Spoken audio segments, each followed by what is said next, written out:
Hello, soulmates.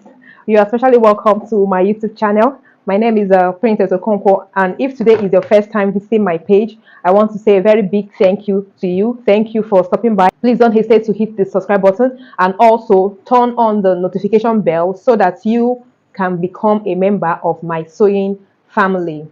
And in today's video, I'm going to be sharing with you all how to cut and sew a maxi flay gown. So here is the material that I'll be using for this tutorial. And because it's a flay gown, uh, the length of our client here is 58. And we know that our Ankara fabric comes in 45 inches, right? So we are going to, for us to achieve what we want to do, we are going to be using the yardage part of our fabric to be able to cut our desired length. So I'm going to go ahead now and fold this fabric in a bias form. You know how we fold in bias. For example, this is how this fabric is. For us to fold in bias, we are going to fold it like so, like a triangular form. Can you see? So that is what I'll be folding. This is the right side of this fabric. So I'm going to open it up and then I'll fold it.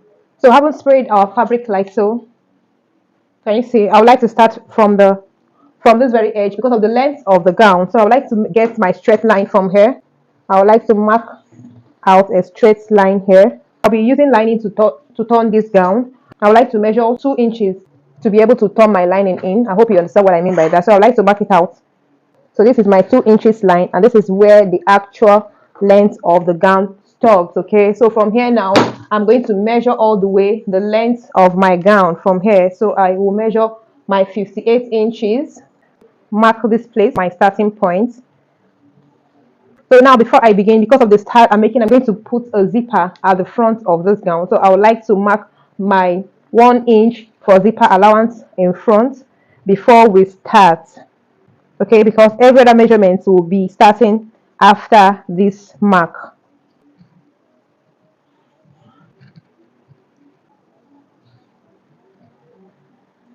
All right, so having done that, now we'll begin.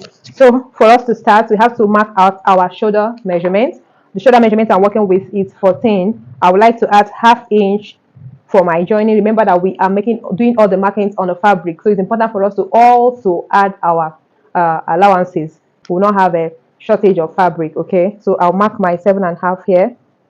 All right, and I'll come down by 1 inch for my shoulder slope.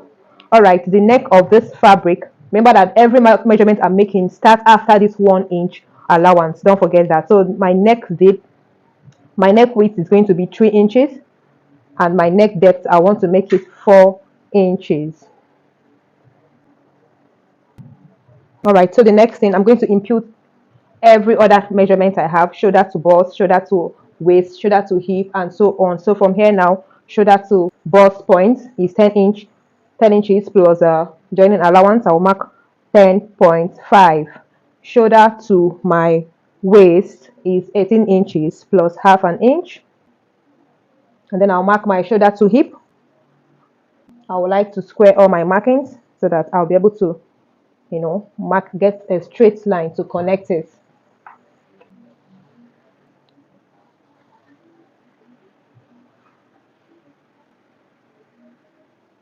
So coming down to my bust point, I would like to also mark my shoulder measurements here. 7 inches plus my allowance. And then I would like to plant my shoulder measurement, my shoulder slope.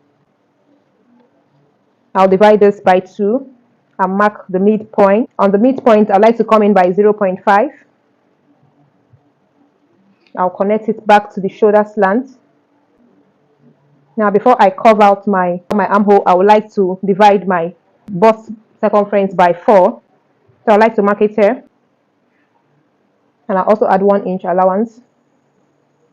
So I'd like to connect. I would like to divide my waist circumference divided by 4. So I'd like to mark my difference here. I'll also add my 1 inch allowance. I'll connect it with my curve. I would like to use my ruler. I would like to connect from my waist all the way to the hem part. Do you see? I hope you have seen all my markings. Okay, now I'll begin to cut it out now. So I'll go ahead now and open up my zipper allowance for the front.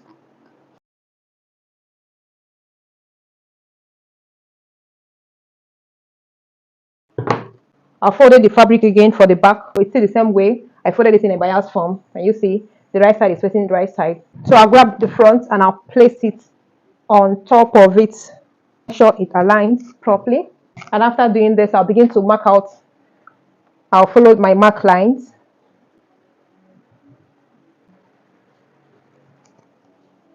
Because we are doing almost the same thing. I would like to create my shoulder line here. So I'm recreating my shoulder line because we have to cut the neck. So coming to the back, so the neck I'm going to impute is 1 inch. So I have to connect it from here, like so.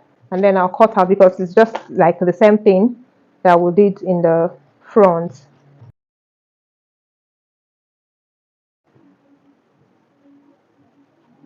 All right, so I'll open it up now.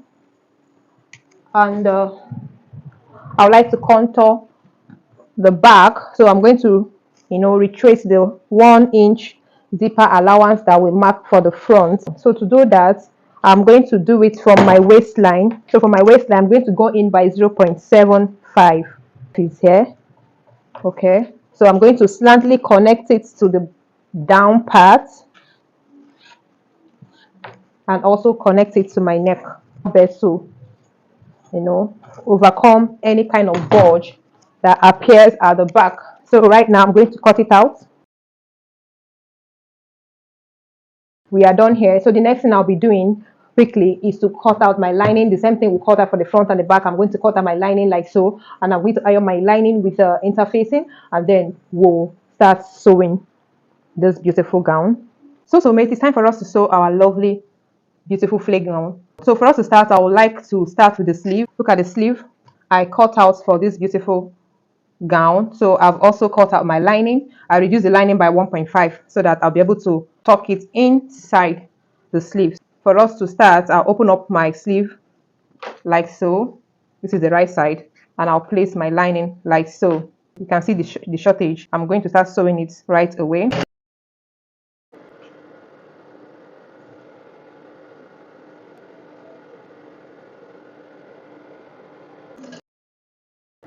So next, we'll open it up. Push this seam allowance to the lining part and top stitch on it. So having ironed it out like this, I'll quickly sew all the edges now on 0.25 just to hold it in place. I'll trim off here necessary and keep it aside, then we'll start sewing the main bodies. So for the main bodies, so this is the lining for the main bodies.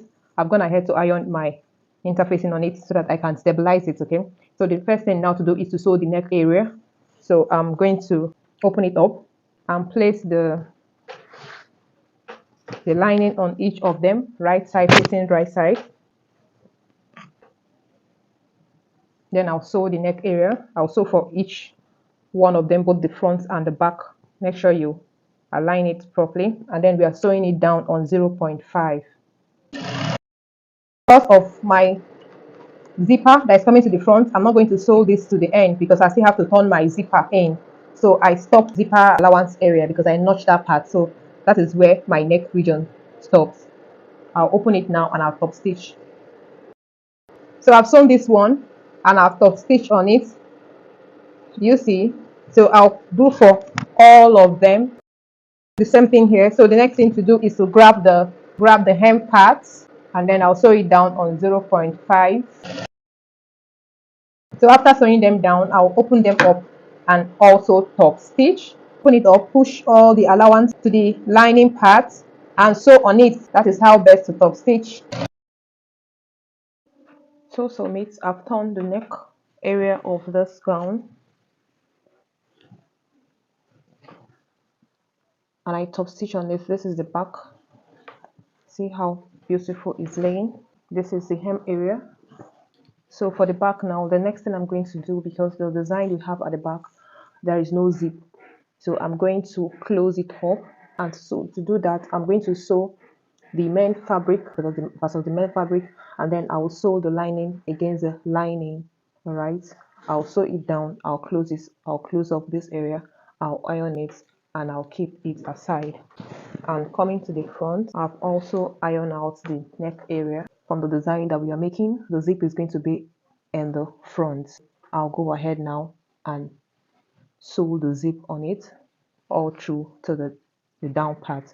I'll iron it, then I'll come back for us to turn the shoulder. Okay, I'll be doing that quickly. I'll come back and show you. I'll join the back like I said, and I've ironed it down, and for the front I've fixed the zip in front. So quickly I'll turn the shoulder, and to do that we'll place the back facing the front like so, and then you grab the shoulder. This part, make sure that the right side is facing the right side of the back.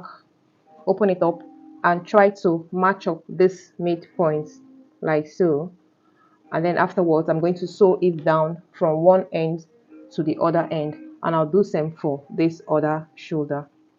So here I've joined the shoulder, giving it a good press. So the next thing for us to do now is to shape this lovely gown, and to do that you have to lay it properly, open it up, and begin to input all the necessary markings, all your measurements.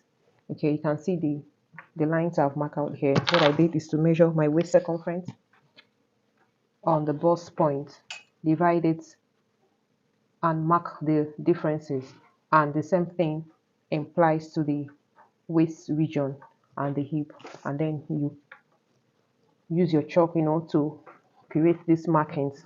Afterwards you pin it down, shape it down. I'll quickly run stitches through these markings I've made already, and then I'll come back and show you. All right, so mates, our gown is actually ready now. I've joined the sides, I've joined the side, I've ironed it. So the next thing for us to fix now is our sleeve.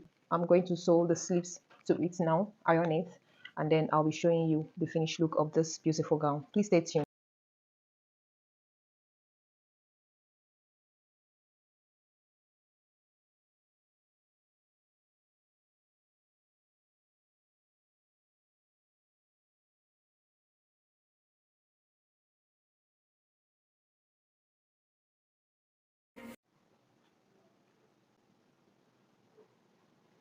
Here is the finished look of our beautiful gown.